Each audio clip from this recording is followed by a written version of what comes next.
요한복음 6장 33절에서 35절까지의 말씀입니다. 네, 한 목소리로 읽도록 하겠습니다. 하나님의 떡은 하늘에서 내려 세상에 생명을 주는 것이니라.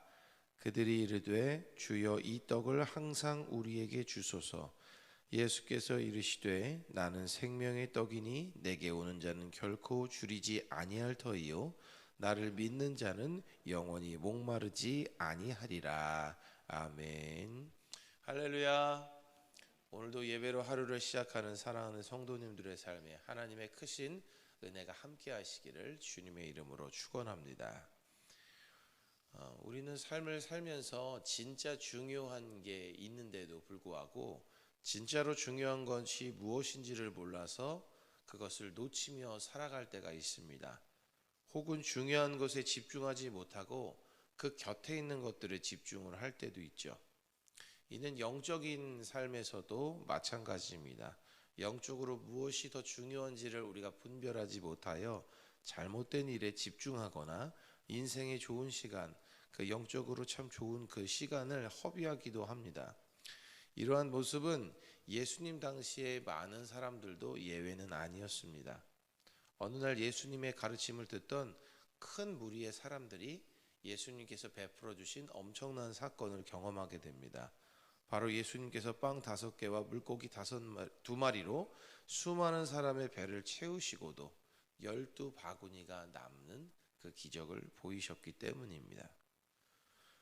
그 예수님을 따르던 사람들은 이제 숫자 5,000명이라고 하는데 사실은 남자의 수를 셌다고 하죠. 그럼 더 많은 인원일 거예요. 그런데 그 엄청난 사건을 경험하자 이 사람들이 예수님을 더 따르기 시작하는 겁니다. 더 예수님을 높이고 더 예수님을 따르게 돼요. 예수님은 그러한 무리들로 인해서 건너편으로 갈릴리 건너편으로 가셨지만 수많은 사람들이 배를 타고 건너편으로 가신 예수님을 따라 나섰습니다. 그리고는 결국 예수님을 다시 만나게 돼요. 그런 그들에게 예수님은 그들이 자신이 아니라 떡에 집중하고 있음을 깨달으시고는 이렇게 말씀하셨습니다. 요한복음 6장 26절을 함께 읽어보겠습니다. 예수께서 대답하여 이르시되 내가 진실로 진실로 너희에게 이르노니 너희가 나를 찾는 것은 표적을 본 까닭이 아니요 떡을 먹고 배부른 까닭이로다. 아멘. 예수님께서는 자신을 따라오는 이들이 자신을 바라보고 자신을 통해 이제 하나님의 사랑을 알게 되기를 바라셨습니다. 그리고 그 표적을 통해서 하나님 사랑을 전하러 오신 그 예수님 자체를 보기를 원하셨어요. 그런데 그들은 그저 다시금 배가 부르기를 원하여 예수님을 따라온 것이었습니다. 그 떡을 찾아, 빵을 찾아, 육신의 양식을 찾아 예수님을 찾아온 것이었죠. 그런 그들에게 예수님은 썩을 양식이 아니라 영생하도록 있는 양식을 위해 일하라고 말씀하셨어요. 그리고는 그것이 무엇인지를 묻는 자들에게 말씀하셨습니다. 예수님과 그들이 나눈 내용에서 예수님께서 하신 말씀이 여러 가지가 있지만 간단하게 정리하면 이렇습니다. 한번 띄워주실까요? 네, 함께 읽어보겠습니다. 하나님께서 내려주신 영원한 생명의 떡이며 생명의 양식인 나를 믿고 받아들여 하나님께서 주시는 영원한 삶을 살아라. 예수님은 이런 말씀하신 거예요. 너희가 지금 자꾸 떡을 찾고 있는데 너희는 참 떡을 먹어야 살 것이다. 그런데 하나님께서 내려주신 영원한 생명의 떡이며 참떡, 그 생명의 떡인 나를 믿고 나를 받아들여서 너희가 하나님께서 주시는 영원한 삶을 살아라 라고 말씀하시는 거예요. 예수님은 자신을 따르는 이들에게 주실 영원한 삶에 더욱 집중하셨던 겁니다. 그러나 사람들은 예수님을 통해 하나님께로 가는 영원한 삶에 집중하는 것이 아니라 육신의 배를 채우는 것, 육신의 주림을 채우는 것에만 집중하고 있었죠. 그런 그들에게 더욱 중요한 양식이 무엇인지를 가르쳐 주신 겁니다. 우리는 육신을 입은 인간이기에 육신의 한계를 벗어날 수 없습니다.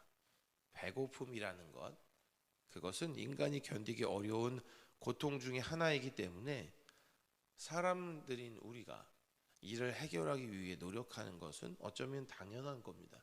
그런데 더 중요한 것이 바로 영원한 삶을 위한 양식인 예수님을 믿고 받아들여 그분으로 인해 나의 삶을 채워나가는 것이죠.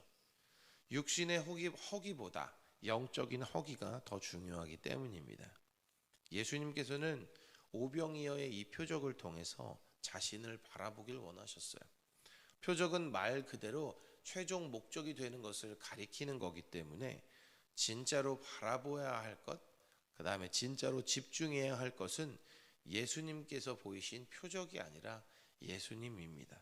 그런데도 우리는 오늘날 예수님이 아닌 예수님을 믿으면서 받을 배부름과 풍요에만 관심을 기울일 때가 많죠.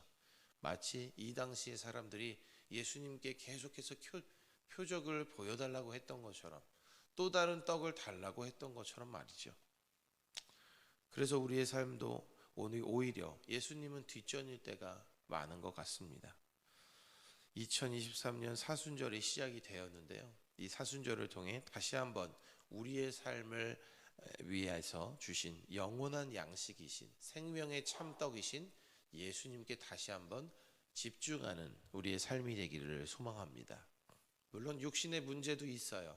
그러나 육신의 문제를 내려놓고 영적인 문제를 위해 해결하기 위해, 그리고 영적으로 우리가 깨어나고 살아가기 위해, 영적인 허기를 채우기 위해 심령이 가난한 자의 마음으로, 의에 주리고 목마른 자의 마음으로 예수님께 나아가는 우리들의 삶으로 다시금 변화되기를 소망합니다.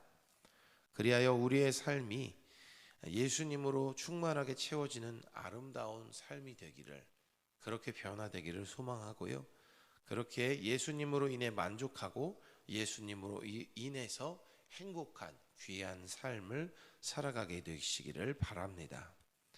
오늘도 우리는 귀한 하루를 선물로 받아서 살아가게 되는데요. 이 귀한 하루를 살아가는 동안에도 예수님만으로 행복한 귀한 하루를 보내시는 사랑하는 성도님들이 되시기를 주님의 이름으로 축원합니다. 기도하겠습니다. 우리를 사랑하시는 하나님 아버지, 우리 영원한 삶을 위해 귀한 생명의 양식이신 예수님을 내려주셔서 감사합니다.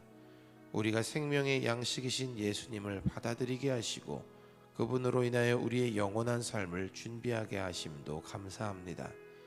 그런데 우리가 때때로 육신의 양식에 집중하여 예수님께 집중하지 못할 때가 있사오니 우리의 마음을 돌이키셔서 예수님께 더욱 집중하게 하시옵소서. 영원한 삶을 준비하는 이 땅의 삶을 살아가는 동안 예수님으로 인해 만족하며 예수님으로 인해 기쁘고 행복한 삶을 살아가도록 인도하여 주옵소서. 예수님의 이름으로 기도합니다. 아멘.